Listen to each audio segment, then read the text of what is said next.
Let's learn how to use headline block in the WordPress Gutenberg editor.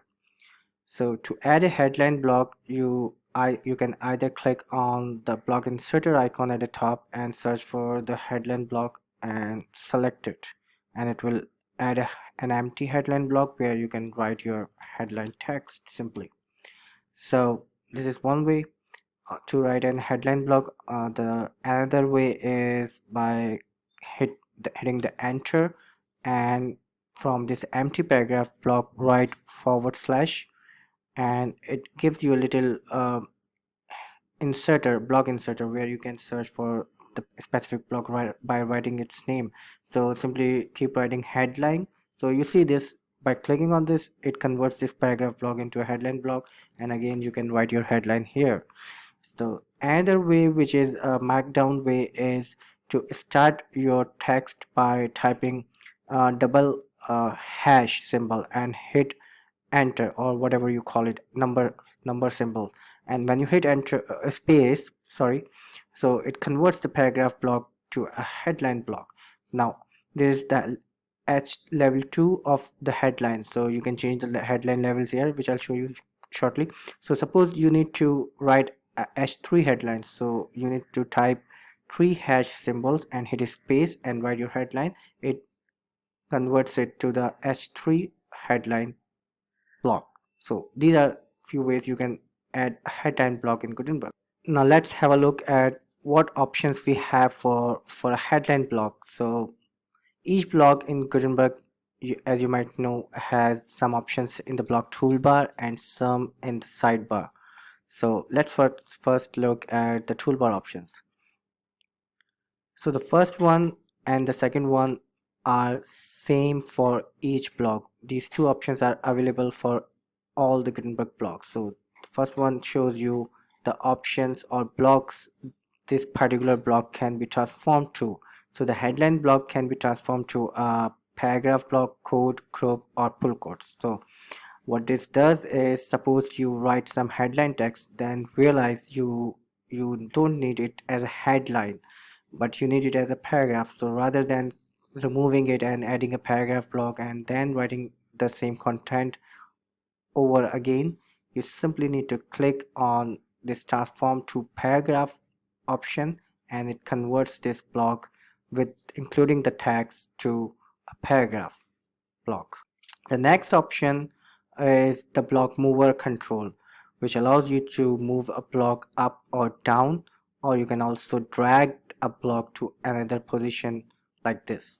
The next option in the headline block in the toolbar is the header level selector. So as you might know, each headline has 6 levels, which defines the weight of the headline. So you can set it to H1, 2, 3, 4 by simply clicking on this. This is currently H2. If I want to change it to H3, I can simply go in and select the particular headline level for this. Another option is the alignment option, like the paragraph block, which allows you to align the headline either left, which is by default, center, or right. The next option are some formatting options which are bold. Suppose I need to make this particular text of the headline bold, so I can highlight this and make it bold or italic. Similarly, I can link this particular text to by clicking on this option and searching for an internal page, or by writing the external URL and hitting the enter key. For example, if I write http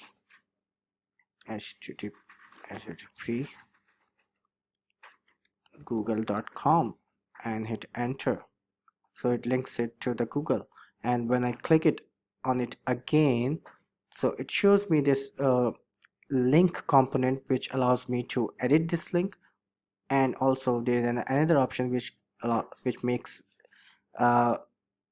this link to open in a new tab whenever a visitor clicks on it from the front end. So I can edit it and change it to another internal page like this simply. Now there are more options in the toolbar which are hidden under this more rich text control option.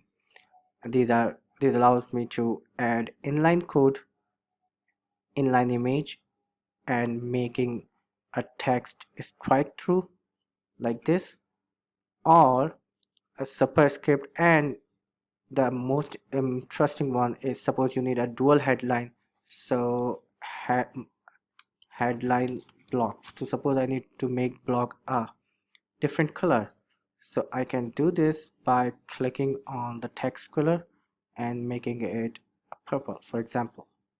So this way I can easily create dual headlines in Gutenberg Editor using the headline block itself. Look at what options we have for the headline block in the sidebar, so make sure you have that enabled. So the options we have are three panels. One is typography, and the one is color settings, and the advanced panel, which is available on all the core blocks, or anyway all the Gutenberg blocks basically.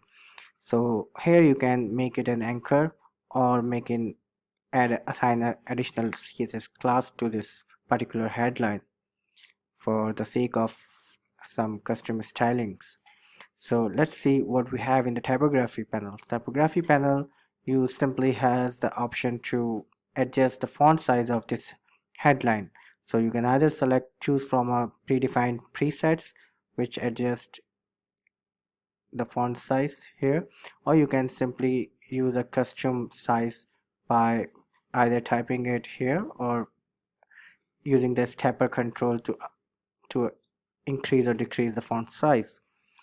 If you're not happy, you can always click on this reset button to reset it back to your default font size, which is being applied by your theme. So in the color settings, we have two options. One is a background color you can apply, and then you can apply font color. Now one thing you might notice is that it is not changing the color of this particular text, because previously we applied a custom color to it. If you want to revert it, you can simply highlight this text, click on this, and clear it. So now it applies the color to the whole text of the headline. You notice this warning, which is really great in Gutenberg, which tells you that this color combination is not good to to a human eye and is basically not easily readable. So make sure you have a nice Gutenberg, nice color combination which is easier to read.